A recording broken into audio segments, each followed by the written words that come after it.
Bismillahirrahmanirrahim. Saya ucapkan ucapan salam, ucapan sapa, ucapan sayang, ucapan cinta karena Allah untuk seluruh jamaah Masjid Al-Ihsan dengan ucapan salam para ahli surga. Wahayyikum bitahiyatil islamiyah, tahiyatil ahlil jannah. Assalamualaikum warahmatullahi wabarakatuh. Waalaikumsalam warahmatullahi wabarakatuh. Alhamdulillah. Alhamdulillahilladzi anzala as-sakinata fi qulubil mu'minin.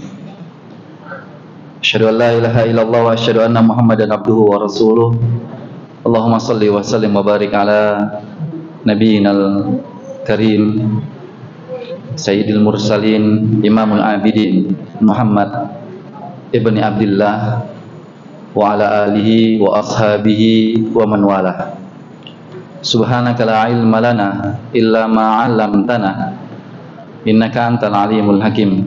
Maha suci Engkau ya Allah, sesungguhnya tidak ada yang kami fahami, yang kami mengerti, yang kami ketahui kecuali Engkau yang telah mengajarkan kepada kami. Sesungguhnya Engkau ya Allah yang maha mengetahui lagi maha bijaksana. Bapak, Ibu, saudara-saudaraku sekalian, insyaallah malam hari ini kabarnya panjenengan sehat? Alhamdulillah. Pertanyaannya, urutan yang paling tepat menjawab jika ditanya kabar itu yang mana urutannya? A. Sehat wal afiat atau B. Wal afiat sehat?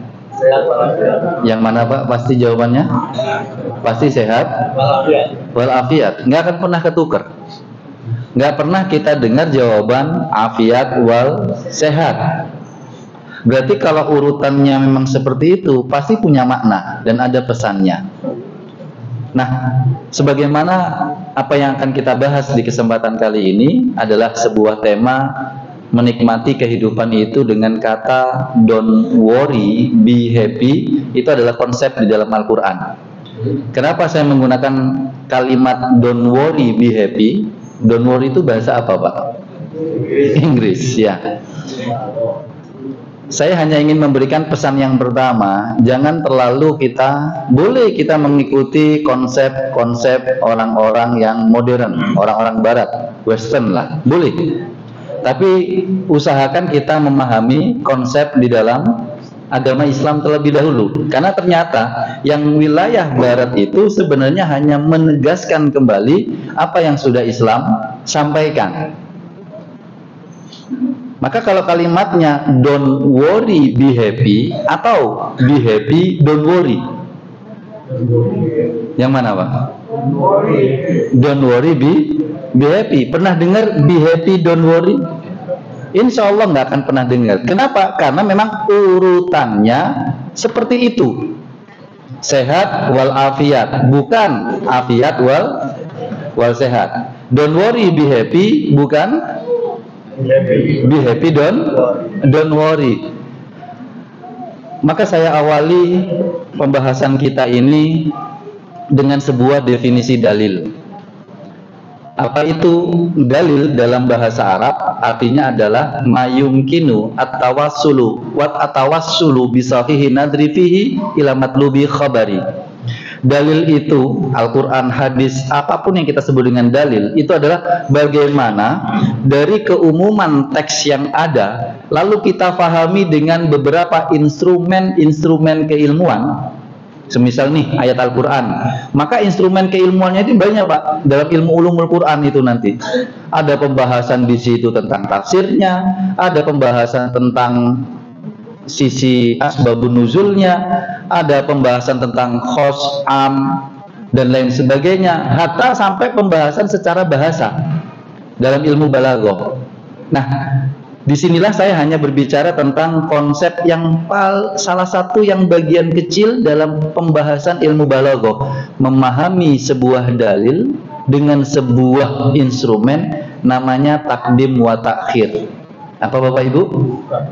Takdim wa takhir. Apa itu? Urutan-urutan punya makna. Takdim itu kan artinya di depan, takhir itu artinya di belakang. Itu ada pembahasannya dalam ilmu balaghah. nanti pada pembahasan ma'ani, di sub pembahasan ma'ani itu nanti ada namanya takdim wa takhir. Kenapa kok di Al-Quran dan hadis itu ada urutan-urutan? Maka kalau kita temukan urutan itu ternyata nggak bisa ditukar, berarti itu pasti punya makna. Sebagaimana tadi itu sehat walafiat, lalu kemudian don't worry, be happy. Kenapa? Kok sehat dulu baru afiat, Pak? Kenapa kok nggak afiat baru sehat? Kata para ulama, karena sehat sifatnya masih umum, afiat itu khusus. Maka biasanya diawali dengan yang umum dulu, baru yang khusus. Yang umum itu rasa, yang khusus itu nikmat. Ini rasanya apa, Pak? Tawar, apa lagi, Pak? Seger, apa lagi? Namanya rasa ini kan banyak, macam-macam, dingin. Tapi yang umum, yang rasa tadi, kita peras menjadi satu, sebuah kata yang khusus, yaitu nikmat. Maka semua rasa belum tentu nikmat, tapi setiap nikmat pasti rasa. Coba ya, bismillah.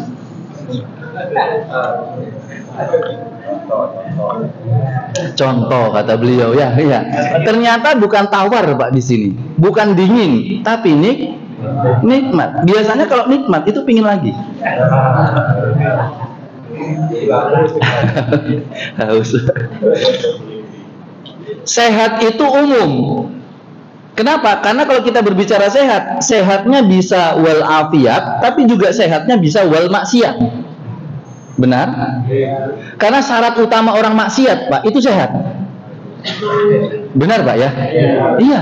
Pelaku maksiat insya Allah kebanyakan mereka itu sehat. Kalau sakit, insya Allah banyak taatnya. Itu di seberang itu ada rumah sakit. Insya Allah orang yang di rumah sakit itu banyak zikirnya atau nonton pornografi, Pak. Orang yang di rumah sakit itu insya Allah banyak ingat Allah atau banyak selingkuh. Gak berani jawab ini bapak-bapak, ya.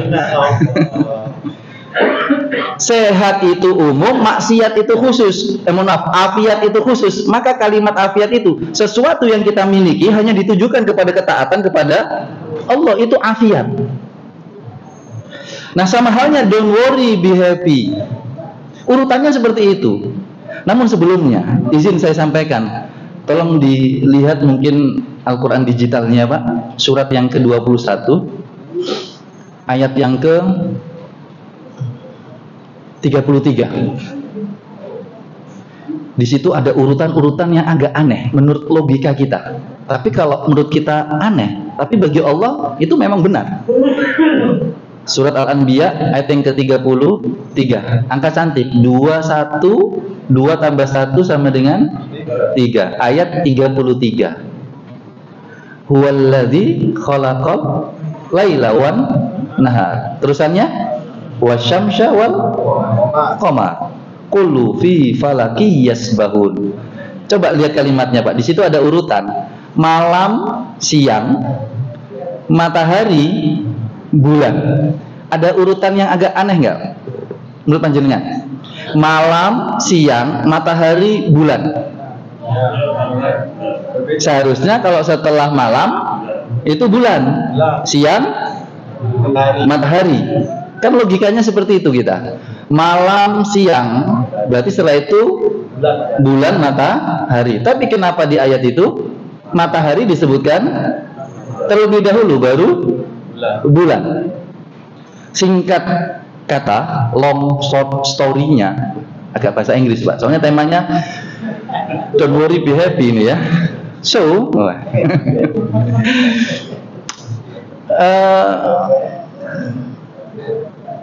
malam sama siang, mana dulu yang diciptakan sama Allah?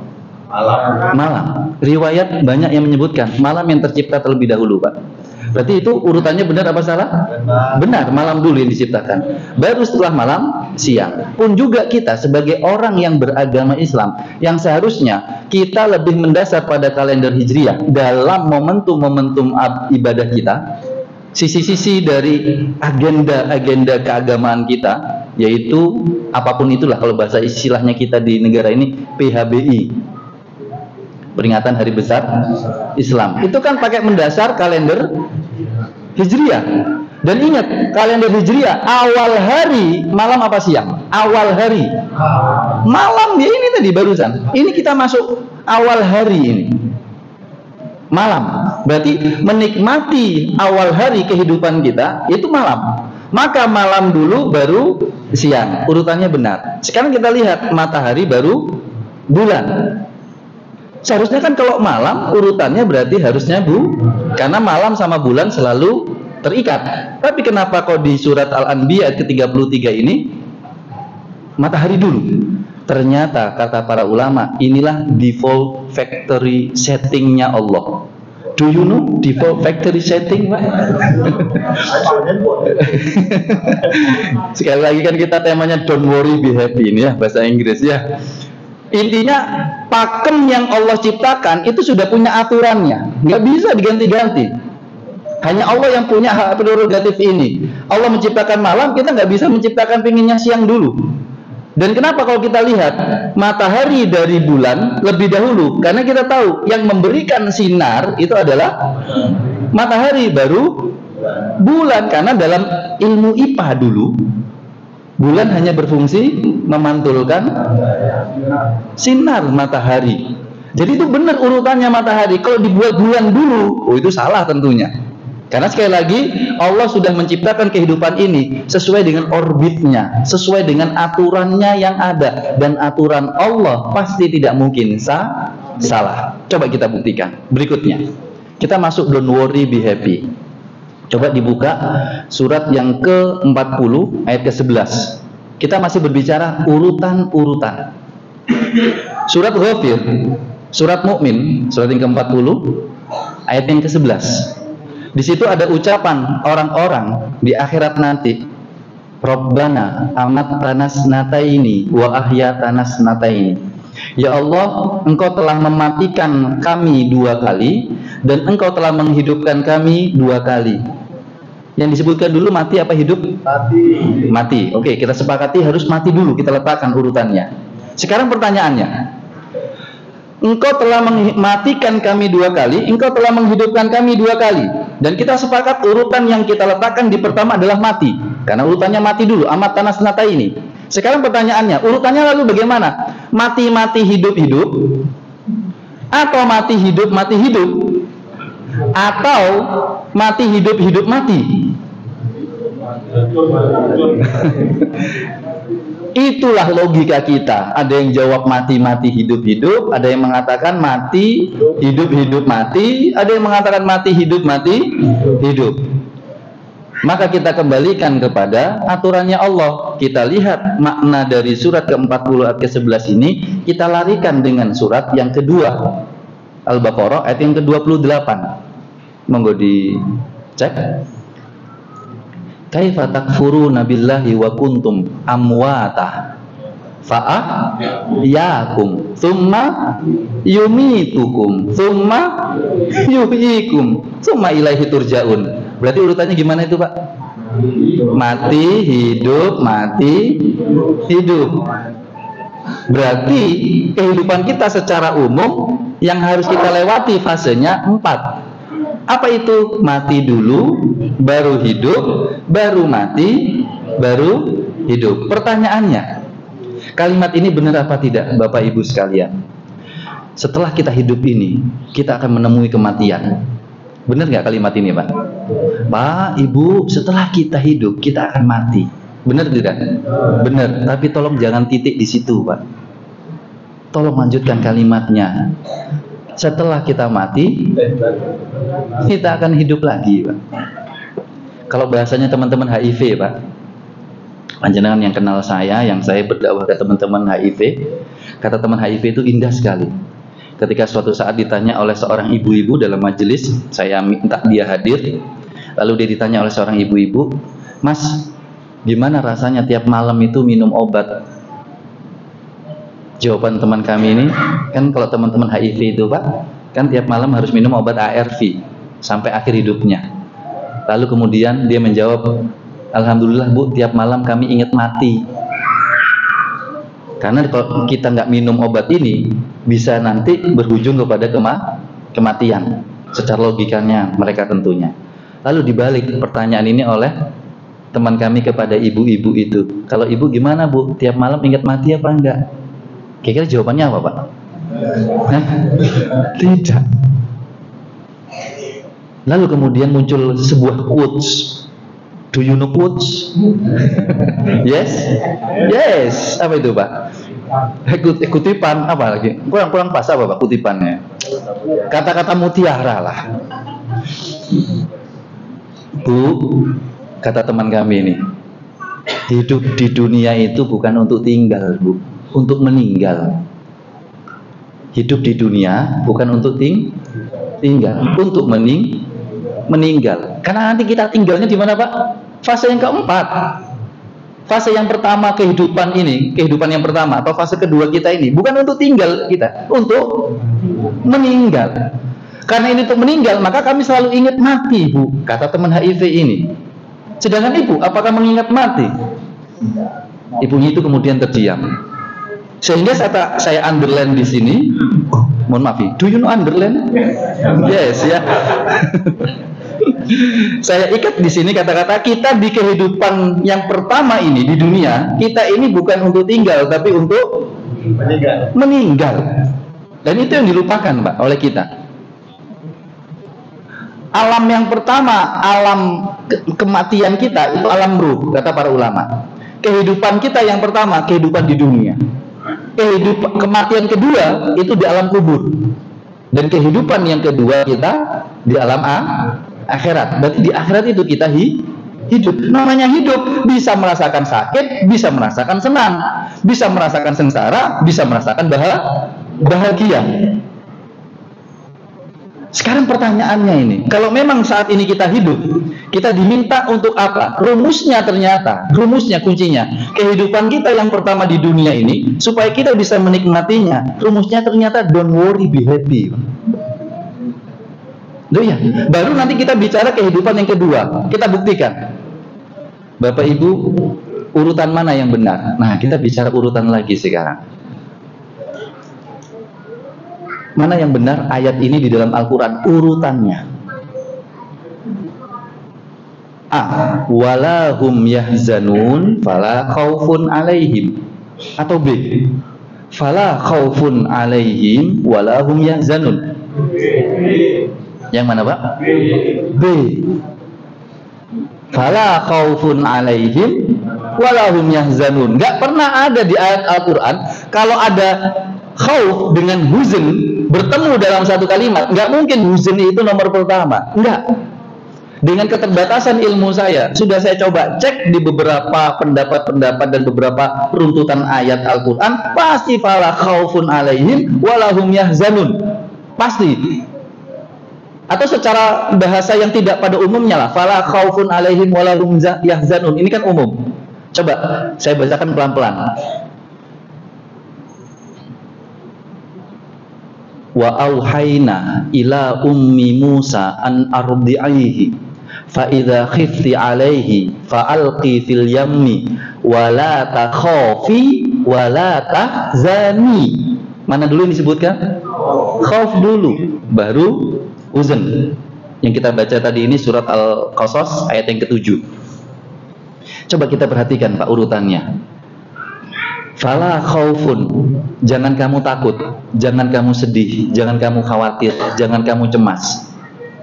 Tenang apa senang? Tenang apa senang Pak? Jangan takut, jangan cemas, jangan khawatir. Tenang apa senang ini? Tenang. Walahum yahzanun, kamu jangan sedih. Tenang apa senang? Senang. Berarti urutannya? Tenang dulu, baru senang. Coba kita alihkan kepada don't worry, be happy. Don't worry apa tadi? Artinya bahasa Indonesianya? Tenang apa senang? Don't worry itu artinya tenang. Be happy? Senang. Berarti urutannya yang pertama adalah tenang dulu. Baru yang kedua, senang. Maka kita letakkan konsepnya, tenang itu di kehidupan pertama, senang itu nanti di kehidupan kita yang kedua di akhirat. Dan jangan ditukar. Kalau yang senang dulu di kehidupan dunia, khawatir nanti tenang kita di akhirat itu hilang, Pak. Karena urutannya kalau senang diletakkan dulu, khawatir tenang itu hilang. Tapi kalau tenang dulu, insya Allah endingnya senang. Kita buktikan secara logika dan analogi sederhana lah di masyarakat pada umumnya saat ini. Ada konter-konter elektronik itu Pak, toko-toko itu kan tulisannya DP 0. Mau coba jenengan? Kok tahu? Di Sidoarjo banyak juga ternyata Pak ya. Saya kira ya jangan sampai Pak ya. Nah, beli handphone Samsung S24 harganya 20 juta cuma pakai KTP karena DP 0%. Bapak ngasih KTP dapat handphone 20 juta free, nggak mengeluarkan uang sepeser pun. Kita akui, apa perasaan kita? Senang apa tidak Pak? Iya pasti senang. Sebulan kemudian hilang ketenangan. Kalau senang dulu, maka hilang ketenangan Pak. Tapi kalau ketenangan dulu, nanti insya Allah akan senang kita. Coba kita buktikan. Begini, berarti konsep saat kita berada di kehidupan yang pertama di dunia ini, prioritaskan tenangnya, bukan senangnya. Bukan kemudian senangnya dihilangkan, bukan. Prioritaskan tenang dulu. Apapun yang terjadi saat ini, tenang dulu. Kenapa? Karena rumus kita, kehidupan ini memang tenang. Loh Ustaz, apakah tidak boleh senang? Boleh, dengan dua kondisi. Kita boleh senang dengan dua kondisi. Kondisi yang pertama, yang senang, yang wajib untuk senang, hanya mereka yang belum balik Pak. Boleh senang. Dan memang harus seperti itu kondisinya. Siapa? Anak-anak kecil. Anak-anak kecil Pak, nggak bisa disuruh tenang. Bapak nyuapin anak, ayo minum, ayo am. Dia pasti lari-lari. Bapak lalu kemudian agak sedikit naik temperamen, duduk, tenang. Anaknya tenang, bapaknya enggak.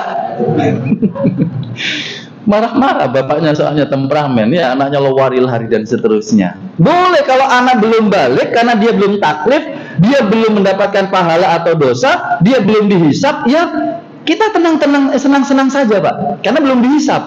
Tapi kalau sudah kita balik, kita ini sudah dapat kewajiban nantinya dihisap, maka kita nyari tenang saja Pak.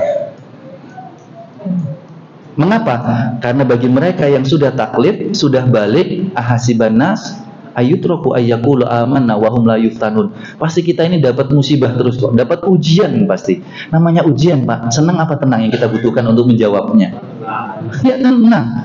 Nggak mungkin saya nggak pernah selama jadi guru 13 tahun di sebuah SMA, selama ujian itu nggak ada yang sampai ketawa-ketawa Pak. Wah, sambil ngejarin ujian. Mungkin guru yang menganggap ada murid roto-roto UN nih. Ngerjakan ujian kok malah senang. Mereka butuh ketenangan. Kondisi yang kedua, boleh senang bagi mereka yang belum balik. Yang kedua, bagi mereka yang balik boleh senang. Hanya ingat, apa itu kesenangan kita di dunia ini? Dalam bahasa Arabnya di Al-Quran namanya mata. Dan ingat, mata fit dunya itu 3 kategorinya Pak. Kalau tidak mata'ul ghurur, kesenangan yang menipu.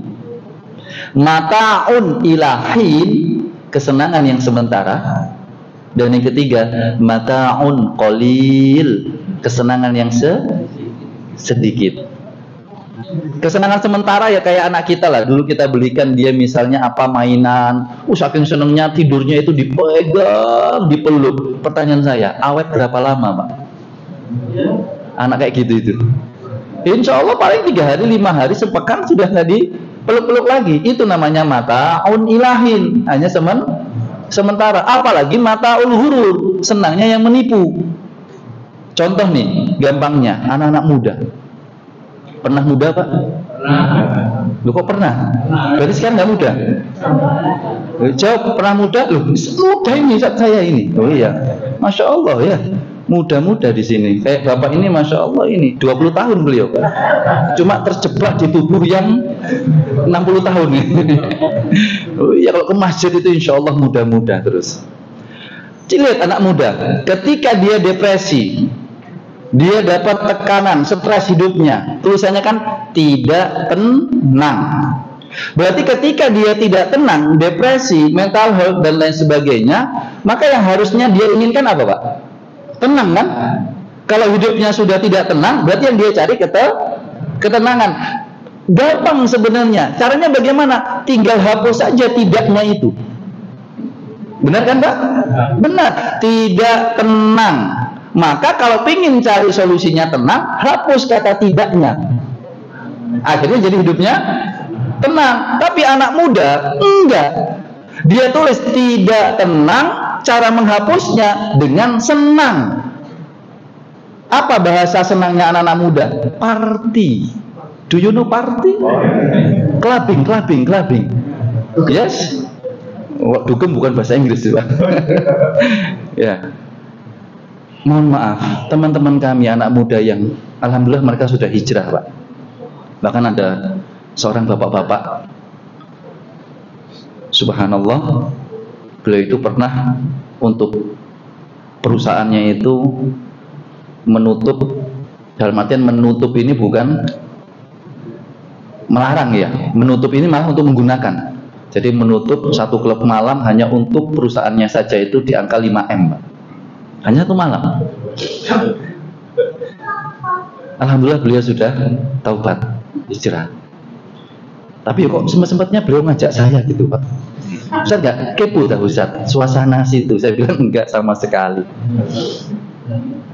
Biasanya teman-teman itu kan tidak tenang, maka kemudian mencarinya dengan senang. Akhirnya malam hari mereka ke sana, Pak. Dan di sana mereka pasti senang. Maka hilang stresnya mereka malam itu. Tapi besoknya,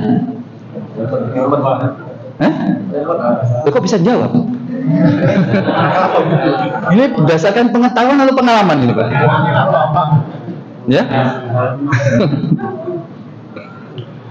Pasti akan muncul lagi ketidaktenangan. Maka caranya supaya hidup itu tenang, ketika kita mengalami depresi, sederhana. Deketin saja Allah. Kalau bagi konsep kita orang yang beriman, huwallazi anzalas sakinata fi qulubil mu'minin. Angka cantik, Pak. 484. 484. Surat ke-48 ayat yang keempat.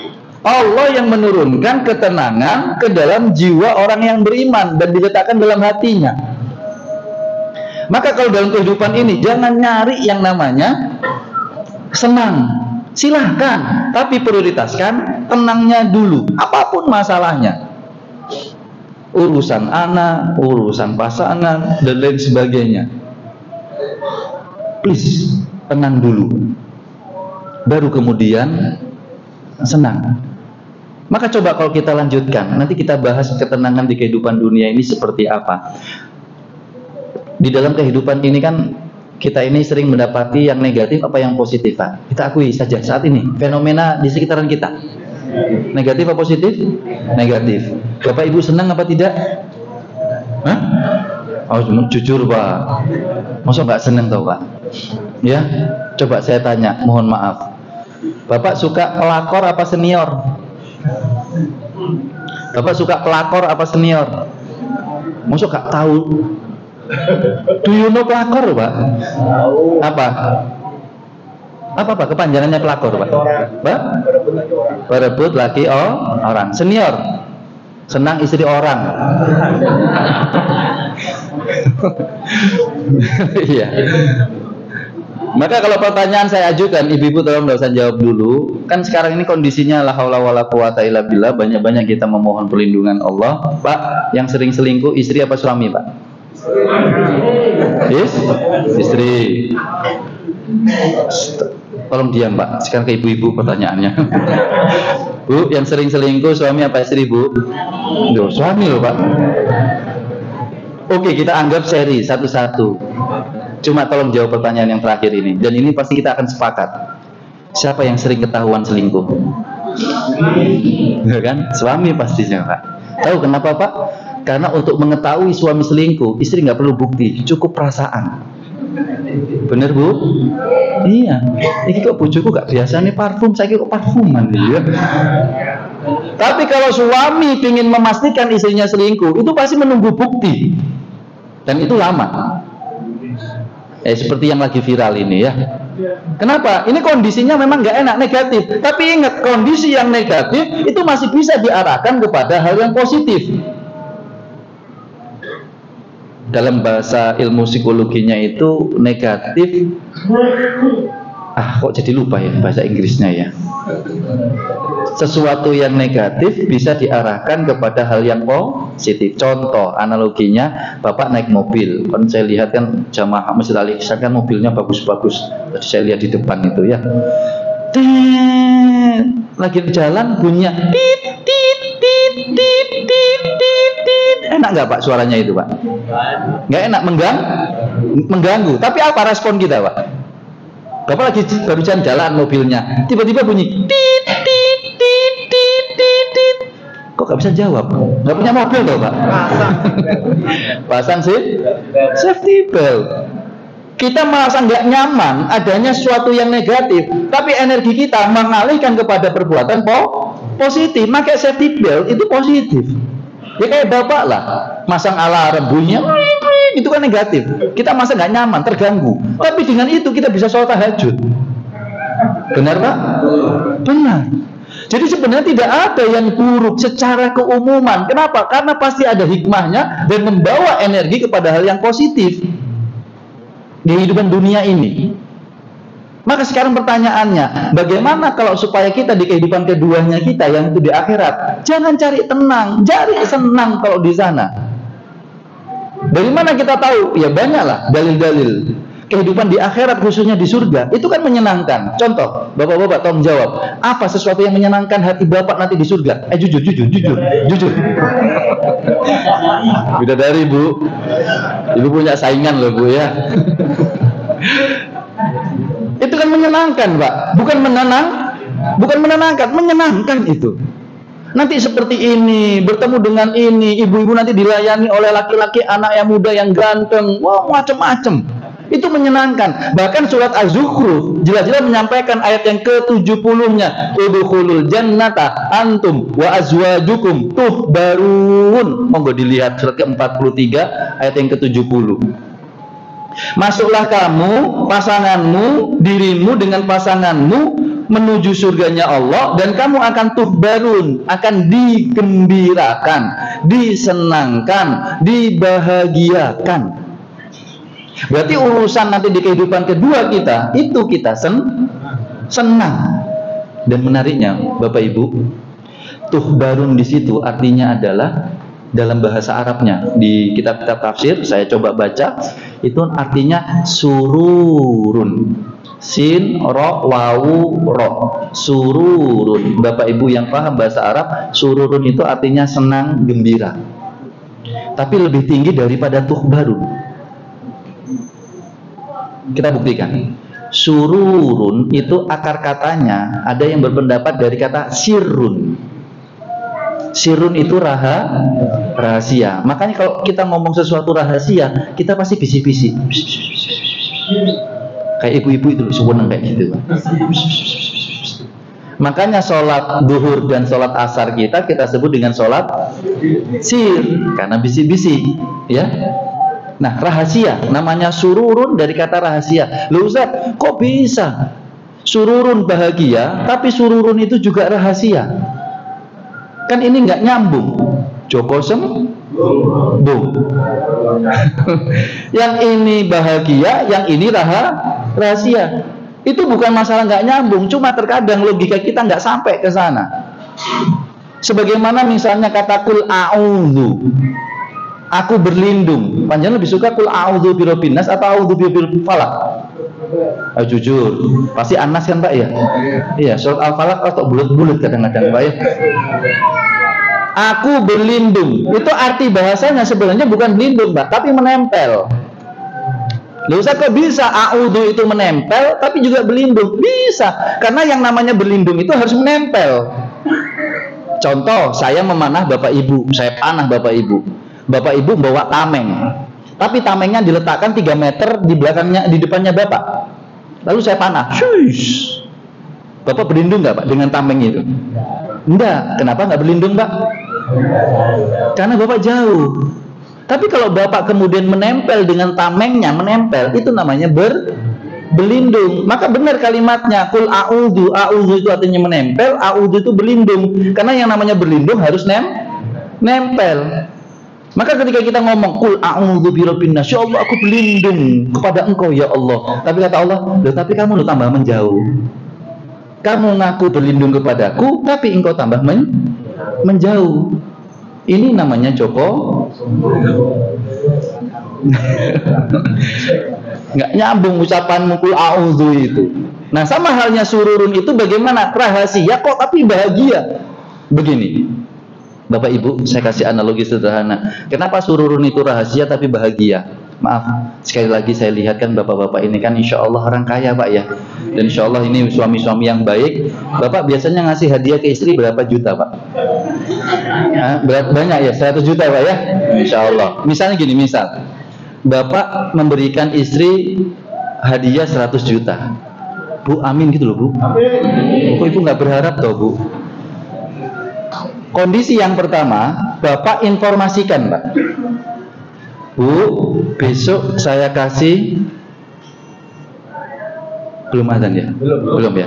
Bu, ini hari apa? Hari Jumat. Bu, Jumat depan tak kasih hadiah 100 juta, Bu. Kata si suami nih, memberitahukan, bukan merahasiakan. Diinformasikan dulu. Minggu depan hari Jumat tak kasih hadiah 100 juta. Atau B, Bapak merahasiakan, tidak menginformasikan kepada istri akan memberikan besok Jumat 100 juta. Pertanyaannya adalah, kira-kira Pak, Bapak milih yang mana? Bapak dulu, Ibu nggak usah jawab. A atau B?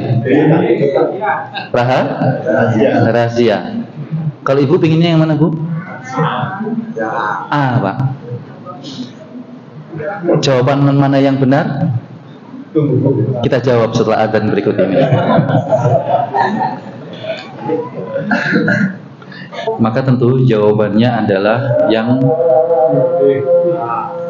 B, Pak. Kenapa? Kalau Bapak informasikan kepada istri, insya Allah selama sepekan ke depan hidup Bapak tidak akan tenang. Kenapa? Karena tiap hari pasti akan ditagih.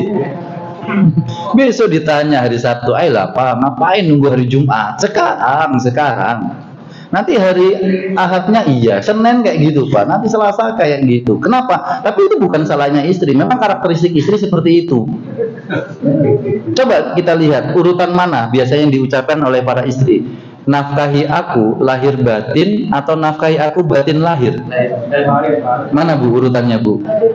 Pasti lahir dulu Pak.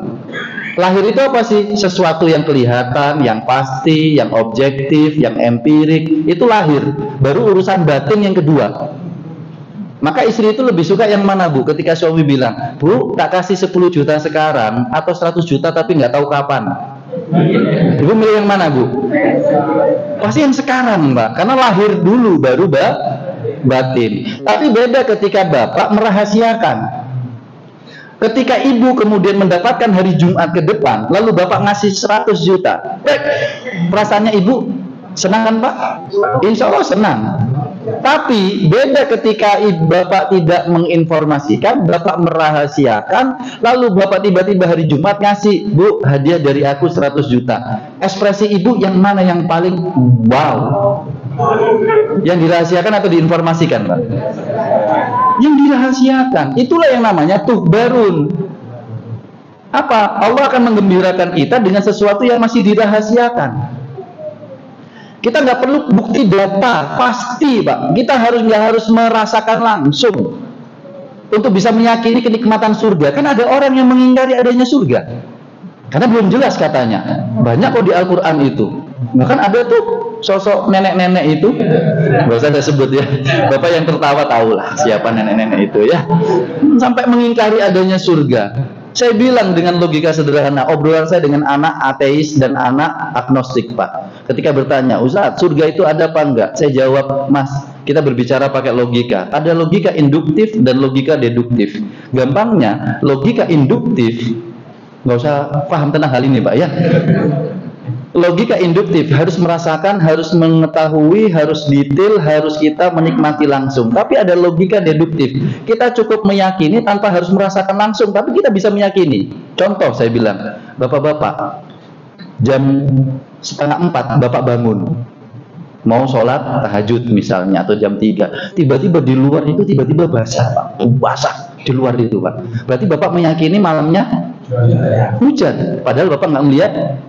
Tapi kenapa meyakini hujan? Cukup kita meyakini tanda-tandanya saja. Ada tanda kita meyakini substansi hujan tanpa harus melihat hujan. Itu namanya logika deduktif. Cukup dengan itu. Nggak usah kita pengen tahu kenikmatan surga dulu sampai merasakan langsung. Nggak usah. Cukuplah kita yakin saja dengan tanda-tandanya. Benar kata Cak Lontong itu. Iya, itu makanannya ada lontongnya tuh Bu. Ya, di Masjid Al Ihsan ini Masya Allah Pak ya. Setelah kajian, sajian. Masya Allah berkah selalu ya, Masya Allah. Setelah acara inti, Insya Allah acara untu di situ.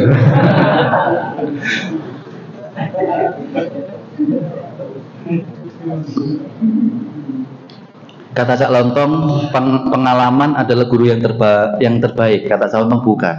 Pengalaman orang lain adalah guru terbaik untuk kita. Nggak usah pengen tahu rasanya sakitnya kecelakaan Pak. Dengan kita pengen merasakan sakitnya kecelakaan dengan mencelakakan diri. Kalau panjenengan kepo rasanya ditabrak, nggak usah menabrakkan diri. Cukup tanya sama orang yang pernah ditabrak. Sudah keras kok itu Pak. Nggak usah nanya ke saya, Ustaz, gimana rasanya sakit HIV? Saya bilang, ngapain nanya ke saya? Saya ini bukan HIV, cuma dekat sama teman-teman HIV. Inilah nasibnya Pak, kalau dekat sama teman-teman HIV. Dikiranya saya ini orang HIV juga saya ini. Ustaz kan kalau tidur, kalau keluar katanya sama teman-teman HIV yang sekamar. Makan bareng, yang numpuk-numpuk makan bareng. Ustaz kan bisa ketularan nanti ludahnya itu. Saya jawab, iya Pak, ludahnya teman-teman HIV itu bisa menular. Nek sak ember, maksud saya ludah itu nggak menular Pak. Saya kalau makan bareng sama teman HIV, tidur pun bareng satu kamar dan lain sebagainya. Yang menularkan hanya 3 cairan itu, bukan itu pembahasan. Sama juga saya ditanya, Ustaz ini jangan-jangan gay juga ya? Astagfirullahaladzim. Gara-gara saya tahu tentang kehidupan gay, pikirannya saya gay. Itulah sekali lagi memang nasib. Maka saya katakan, nggak perlu tahu rasanya sakit HIV, cukup tanyakan kepada teman-teman yang sakit saja. Oleh karenanya Bapak dan Ibu, disinilah kalimat udkhul jannata antum wa azwajukum tuhbarun ini adalah memberikan kita itu sebuah kesenangan.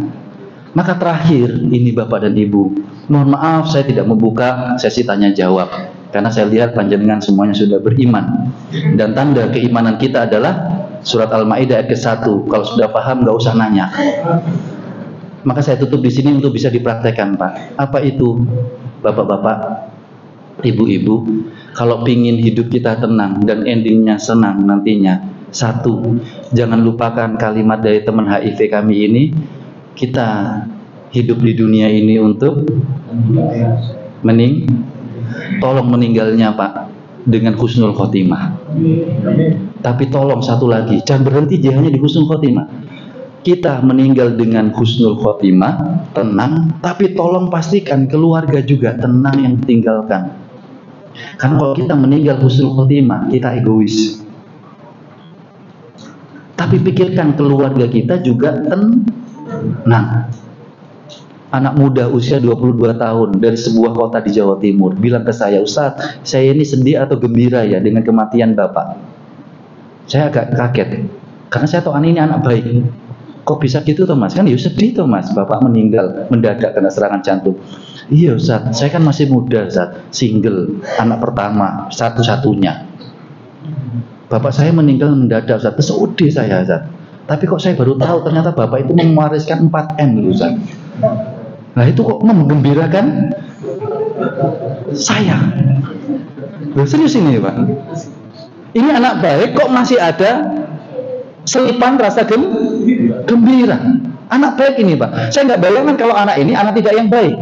Bapaknya husnul khotimah, anaknya eker-ekeran. Itu yang nggak diinginkan oleh Islam. Maka saya mohon hidup di dunia itu tenang, dengan ending kita tenang, plus tidak hanya kita yang meninggal tenang, orang yang kita tinggalkan juga tenang. Caranya bagaimana? 3 saja, bapak dan ibu. 1, cobalah sekali seumur hidup bapak-bapak, ibu-ibu, bincangkan tentang kematian panjenengan. Sebagaimana Yakub memanggil anak-anaknya, membincangkan tentang kematian. Mata butuh Nabi Ba'di. Nanti kalau ayah meninggal, apa yang kamu lakukan? Bincangkan Pak, sekali seumur hidup lah. Ini sudah aturan di dalam Islam juga. Apalagi mohon maaf, kita-kita yang usianya sudah usia senja Pak. Yang Masya Allah orang yang cerdas-cerdas seperti bapak-bapak ini. Yang S1, S2, S3, S1 sepuh, S2 sampun sepuh, S3 sampun sepuh sangat, S4 sampun sepuh sangat sekali. Tolong bincangkan Pak tentang kematian. Kapan disebut sepuh? Usianya 40 tahun ke atas. Saya panjenengan, saya sudah membincangkan ini dengan keluarga saya. Yang kedua, tulislah wasiat Pak, supaya nanti membuat keluarga kita itu tenang juga saat kita tenang meninggalnya. Tulis wasiat. Nah, kalau bapak wafat, pinginnya dimakamkan di samping ibu di desa. Kedua Pak, sederhana. Nah, kalau bapak wafat, tolong yang diprioritaskan bapak ya, nggak usah kalian. Kan sunahnya kalau ada mayat meninggal, yang diprioritaskan mayit kan, bukan keluarganya, anaknya yang masih di Malaysia, di Amerika, pengen ketemu dengan orang tuanya. Saya pernah Pak menangani salah satu jenazah, memuliakan jenazah, sudah 24 jam lebih jenazah ini tidak dimakamkan. Aslinya ya rada gregeten, karena dari awal minta saya, dalam hati saya, ini caranya juga mari-mari aku, gak metu-metu tuh kok omah iki. 24 jam Pak. Lalu saya tanya, kenapa kakak kami di Malaysia belum dapat tiket Ustaz? Lalu kenapa kakaknya kok pingin menemani ibunya? Iya Ustaz, pingin melihat wajah ibu untuk terakhir kali. Gitu dah. Ya sudah, buka wajahnya ibu, foto Pak, kirim sama kakak, ini wajahnya ibu terakhir kali. Tolong ibu yang didahulukan. Kenapa? Itu bisa jadi membuat geger. Tulislah wasiat Pak. Dan yang terakhir, yang ketiga, mintalah anak-anak kita untuk mengamalkan amalan-amalan yang terkait dengan meninggalnya kita. Nah, ini ada amalan Rasulullah SAW menyampaikan, inna abarra birri asilatu waladihi alaihi. Sebaik-baik amalan adalah kamu menyambungkan kolega dari orang tuamu. Silaturahimlah dengan sahabatnya ibu yang bernama ibu ini, alamatnya ini. Tolong sambung ya nak ya, kalau bapak ibu meninggal. Saya pribadi Pak, sudah saya sambung. Dari bapak saya, koleganya bapak saya, koleganya ibu saya, orang yang berbeda, koleganya bapak mertua saya, koleganya ibu mertua saya, sampai saat ini. Dan yang terakhir, maaf Pak, amalannya juga Pak, ini agak berat, tapi perlu diomongkan supaya tenang keluarga itu. Bukan warisan Bu, ibu kok langsung ke sana. Ada yang lebih parah dan lebih berat dari warisan, hutang.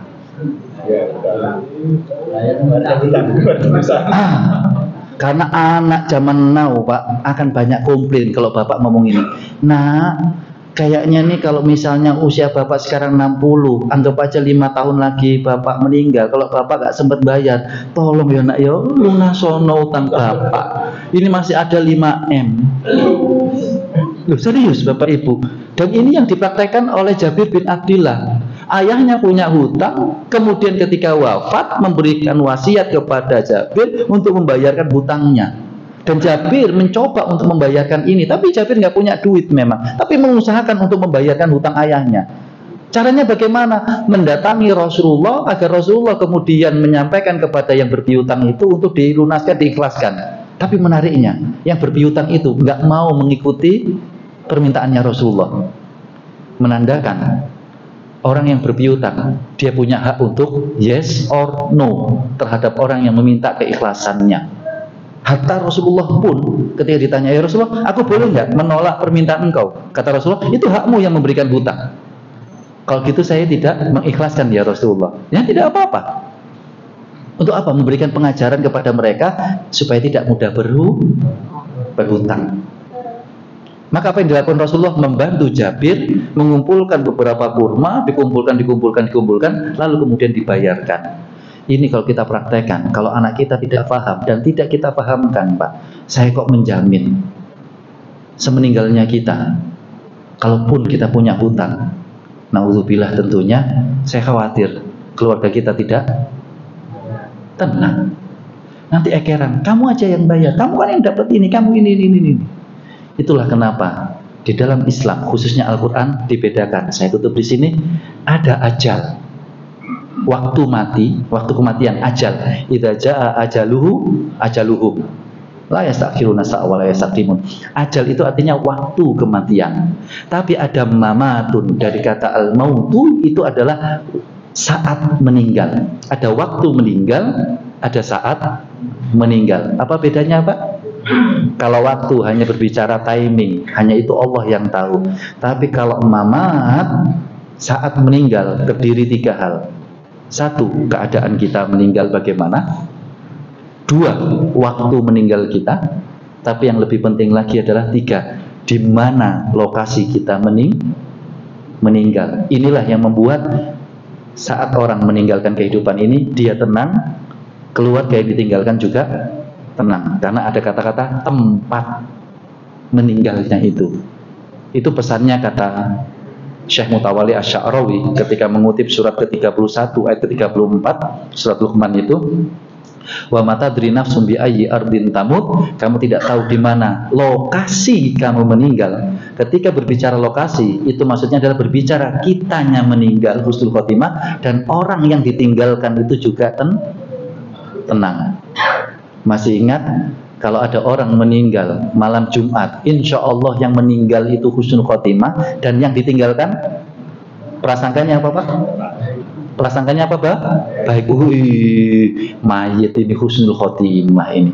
Tenang, Pak. Yang ditinggalkan yang hidup ini tenang. Tapi kalau tempatnya di klub malam, saat clubbing, party, mohon maaf, kan bisa jadi husnul khotimah mayitnya ini. Tapi yang hidup tenang apa tidak, Pak? Yang hidup tidak tenang, Pak. Pasti akan suzon. Mati, bukan mati, Pak. Mate. Apa lagi, Pak? Bongko, diobong nang neraka iki. Mati kok klub malam Jumat ini ya.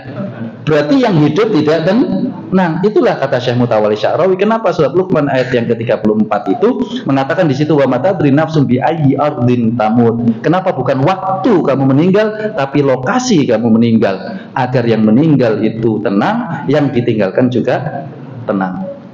Itulah don't worry, be happy, konsep di dalam Al-Quran, yaitu fala khaufun alaihim walahum yahzanun.